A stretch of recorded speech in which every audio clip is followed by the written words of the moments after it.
What's up guys, welcome back and let's take a look at all the villains in Wonder Woman 1984, their history, their ties with Wonder Woman and their impact on the DC universe. It's 1984 and Wonder Woman is living a lonely life working as a senior anthropologist in Washington DC. But that does not stop her from fighting crime by routinely performing random acts of heroism and rescuing people in danger. Her neon-lit lasso is enough to set things back in order. Barbara Minerva, portrayed by Kristen Wiig, is instantly awed by Diana's unmatched grace, voice and beauty. She just wants to be like her, a harmless wish that ultimately becomes part of a much sinister plot that could destroy the world. And it all begins when a charismatic businessman Maxwell Lord, played by Pedro Pascal and one of America's most famous TV personalities, sets his greedy eyes on a powerful ancient wishing stone that is in Barbara's possession for research. Watch this video till the end to know more about the cheetah and Maxwell Lord, and subscribe to the channel if you like our content. There might be some potential spoilers ahead, but who knows if I am really that good.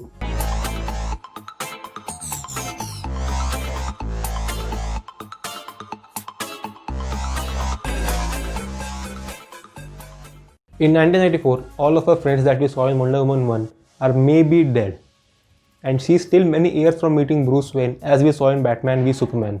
She has no friends, no family. She does have two looming enemies though. Wonder Woman 1984 brings long-time Wonder Woman villains Barbara Minerva and Maxwell Lord to the big screen for the first time, brought to life by actors Kristen Wiig and Pedro Pascal. Much like in the comics, Diana and Barbara start things off as friends. In fact, Barbara is the first friend Diana has made in quite a long time. Wonder Woman 1984's Cheetah follows comic book traditions depicting Barbara as a fearsome anthropomorphic feline with a lashing tail and deadly claws. But first, who is Cheetah?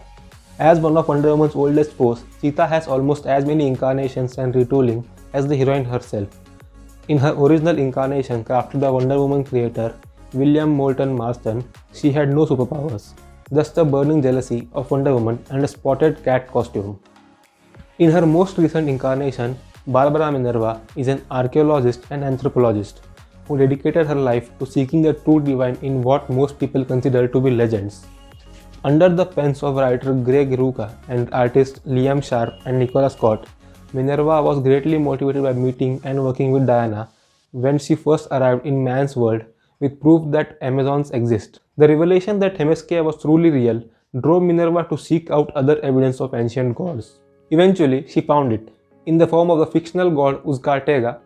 I don't know if I pronounced that correctly, but that transformed her body and endowed it with powers like great strength, razor claws and teeth, a predator's hunting senses and reflexes, but at a heavy price, uncontrollable bloodlust and cannibalistic urges.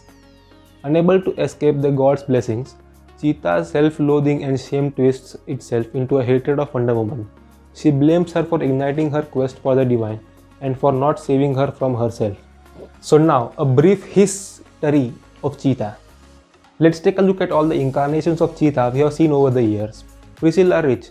Cheetah debuted in 1943's Wonder Woman 6th edition, written by William Moulton, with ink and pencil work by Harry Peter. She started as Priscilla Rich, a socialite with a split personality who vowed vengeance against Wonder Woman for stealing the spotlight at a charity party. Yeah, that's real. Priscilla takes on Wonder Woman by dressing up in one of her fur skin rugs so she can go out and steal stuff and work to subvert the heroine at every opportunity. Priscilla's Cheetah doesn't have any superpowers, but she does have a strong desire for revenge and lots of cat puns. Deborah Domain. Deborah Domain was a short-lived incarnation of Cheetah who only existed in the comics. While visiting her aunt Priscilla Rich on her deathbed, the young environmental activist learned a secret: her aunt used to be Cheetah. It was at that moment a terrorist leader called Cobra was recruiting new villains and set his eye on Cheetah. Since Priscilla was dead, he chose to abduct Deborah and brainwashed her through torture, turning her into the new Cheetah. It was seriously messed up. Eventually she escaped Cobra's clutches but kept the Cheetah identity, moving on to the secret society of supervillains. Sebastian Ballesteros. Before going into the main Cheetah of the post-crisis era, I thought I'd give a brief shout out to the even briefer run of Sebastian Ballesteros, the first and only male Cheetah. He surfaced in 2001's Wonder Woman Volume 2, 170, from writer and penciler Phil Jimenez, co-writer Joe Kelly, and inker Andy Lanning. Between the Wonder Woman Volume 2 run of 2001 to 2004, Sebastian emerged as a business tycoon who yearned from the powers of Cheetah. So he usurped the Cheetah and took them for himself. Wonder Woman later killed him, so there's that. Barbara and Minerva. This is the Cheetah most of us grew up with and recognize today. Created by George Perez and Len Wein, Barbara debuted in 1987 Wonder Woman Volume 2, where she started as an archaeologist searching for the legendary lost city of Urkartegan tribe. She found it but came at a price. Her team of explorers was ambushed and she found herself in the company of the god's high priest Chuma, who said they were in the middle of a ritual that would imbue a young woman with the spirit and powers of a cheetah god. Barbara decided that young woman should be her, performing a human sacrifice in order to do so, and Cheetah was born. There have been several different versions of Barbara as Cheetah across DC's multiple continuity reboots. In the New 52, she was a member of an ancient society that hunted humans for sport. Well, no matter where she started, Barbara's story always ends up the same, as a half-human, half-cheetah hybrid imbued with extraordinary abilities thanks to the powers of the god. It's this cheetah that we have seen in more recent animated shows, movies, and video games, with different levels of catness. In some versions, she is basically furry. In others, like 2019's Wonder Woman Bloodlines, she goes full feline. She's been spotted in the Injustice 2 video game, DC Superhero Girls, Harley Quinn, and the Justice League series. In the show, she made out with Batman. It was weird. Fortunately, unlike Dr. Minerva, the other villain in the movie, Maxwell Lord, remains strictly human, at least in appearance. While the movie's Lord isn't quite the same as the version fans may be familiar from the comics. Gone are the goatee and helmet, but Game of Thrones and the Mandalorian heartthrob Pedro Pascal is Maxwell Lord. Pascal captures the comic book's Lord, a smarky, smooth negotiator who acts as a thorn in the side of both Wonder Woman and her allies in the Justice League. In some ways, Lord is a lot like Lex Luthor, but showier, using the media to craft a benevolent narrative around himself before deploying that to his heroic enemies like Wonder Woman and ruin their reputations. He is also known for killing people and controlling minds, before later becoming one of the Wonder Woman's most haunting nemesis. Lord's DC history dates back to the goofy Justice League International comics of the late 80s. Lord was initially written as Kami, an unethical businessman who nonetheless believed in heroes and who used his influence to act as a league's money broker and press liaison. He got progressively darker as the years churned on, at one point developing mind control powers and even becoming a cyborg. The 2005 crossover Infinite Crisis pushed him fully into villainy when he was revealed to be leader of Checkmate, a shadowy Illuminati-esque cabal that manipulates geopolitics. That crossover reveals Lord as a complete bastard. He executes his former ally, the Blue Beetle, with a point-blank headshot. He co-opts Batman's satellite spy network to attack the world's superhuman. He mind controls Superman into trying to kill Wonder Woman, and then Wonder Woman finally has him immobilized. He manipulates her into brutally snapping his own neck on international television, discrediting her heroism and driving a wedge between her and the public, not to mention her allies. He later rises from the dead only to antagonize her some more. In Wonder Woman 1984 trailer, Lord appears to control something called a Chaos Shard, a crystal that grants wishes. This may be how Steve Trevor returns from the past, or how the film's other antagonist Cheetah was born, but we don't know the details just yet.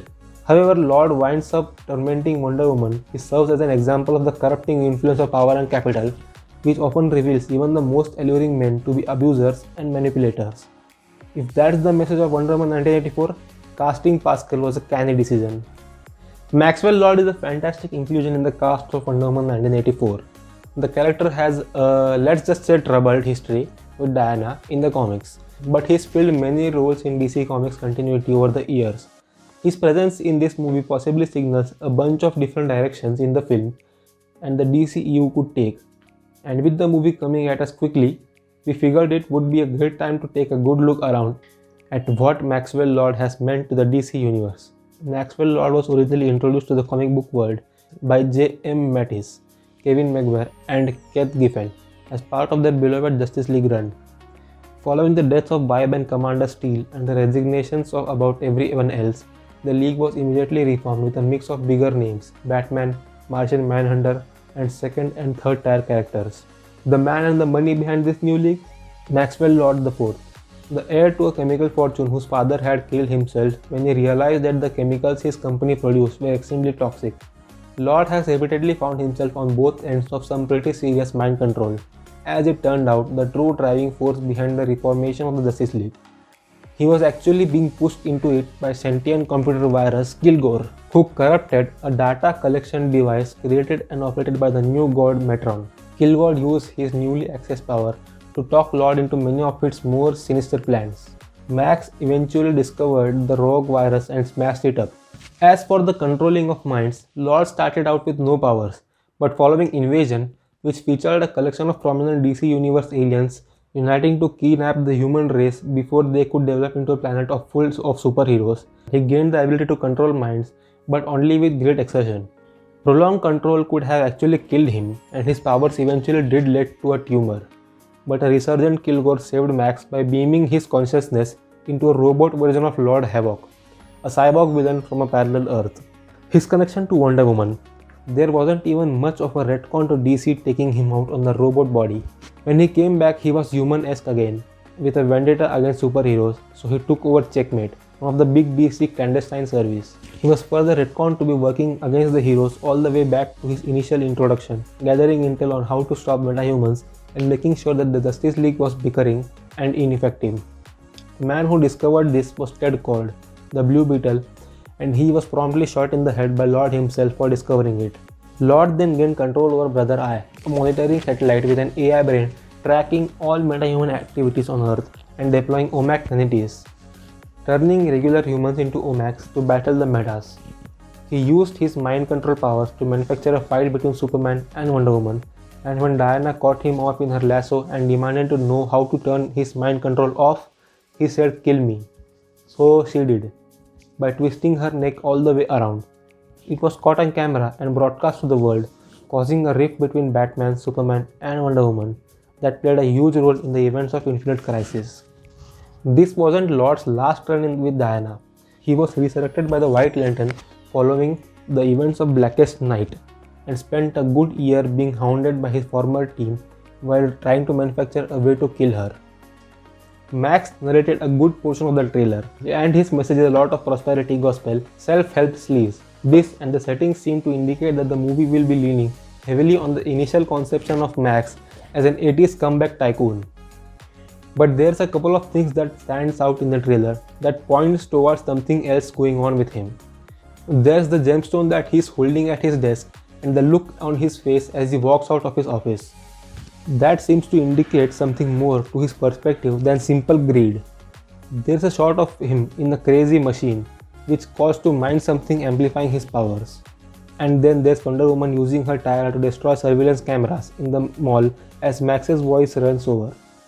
Often with superhero movies, it's the villain that steals the shows.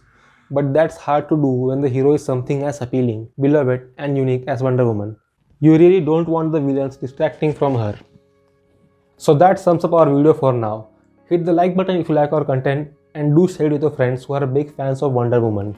Links for our Instagram is given below, and many unnecessary videos on your favorite comics are coming ahead.